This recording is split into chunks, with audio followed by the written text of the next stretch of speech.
Just weeks after the tragic fall of Afghanistan, something important happened in the other country where America conducted a great nation-building experiment over the past 2 decades.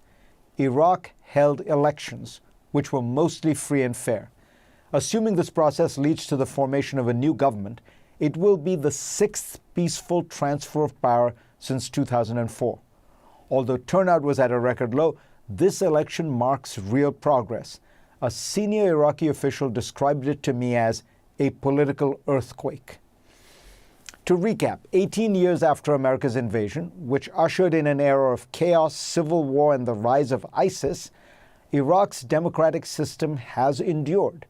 Elections have become routine, political parties compete and horse trade, and there is even a degree of pluralistic media and an increasingly assertive judiciary, not quite free and independent by Western standards, but one that is showing some progress.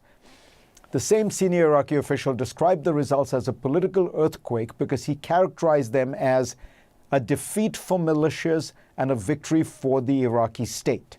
You see, after Iraq's army melted away in the wake of the 2003 American invasion, political power brokers and parties created their own armed militias.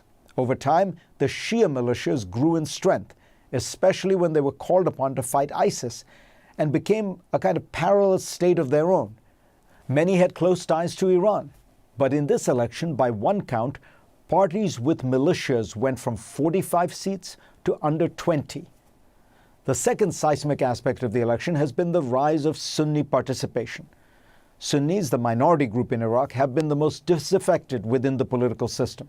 They've tended to be cynical about voting, and they remain disgruntled. In the past, they've on occasion fueled insurgencies. But this time, they've voted, managing to concentrate their votes in fewer parties. Al-Monitor estimates that if a few of these leaders can band together, a unified Sunni bloc would have 50 seats in Iraq's 329-seat parliament, which would give it greater political power than it has had since 2003. The big winner of this election is Muqtada al-Sadr, the fiery anti-American radical cleric whose militia battled American troops in the past. Now, however, Sadr has transformed himself into a political player who works within the Iraqi system. His rise to power could now force him to disband some of his own militias and support the state more strongly. There are signs he will do just that. Interestingly, Sadr succeeded in this election through old-fashioned organizing, grassroots efforts, and a smart, forward-looking communication strategy. His party used new election laws effectively and actually created an app that told its supporters where and when to vote, thus efficiently distributing votes to gain maximum representation. Muqtada al-Sadr has come a long way from his days as a violent revolutionary and is gradually assuming a role as a canny party boss. The third takeaway from the election is that despite Iranian religious, political, and military influence in Iraq, pro-Iranian parties did not fare well. That same senior Iraqi official said, whatever else one might say about Muqtada al-Sadr, he is clearly an Iraqi nationalist who does not like any foreign interference from any side in the country. I asked the official what explains Iraq's relative success, and he's the first to acknowledge it is relative and tentative. He pointed to 2 large factors. First, after the fiasco of America's early policies in Iraq, strenuous efforts were made to incorporate all groups into the political system. He said that one of the unheralded successes of the surge, led by that great odd couple, David Petraeus and Ray Odierno, was to bring many of the Sunni militias back into the fold.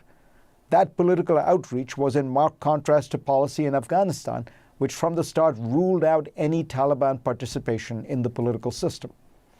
The second, he said, was the battle against ISIS. That struggle really brought the country together, he said. Iraq has always had a sense of being a nation and a polity, but this deepened that identity, and when we prevailed, gave us all pride in that achievement.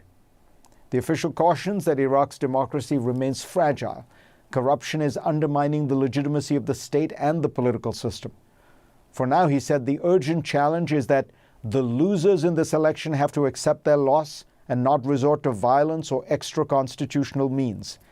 Yet he sees encouraging signs. We Iraqis have learned that we have no alternative but to handle our differences through politics, to trust in elections, and above all, to compromise, compromise, compromise. The losers should accept their loss, and all parties must compromise.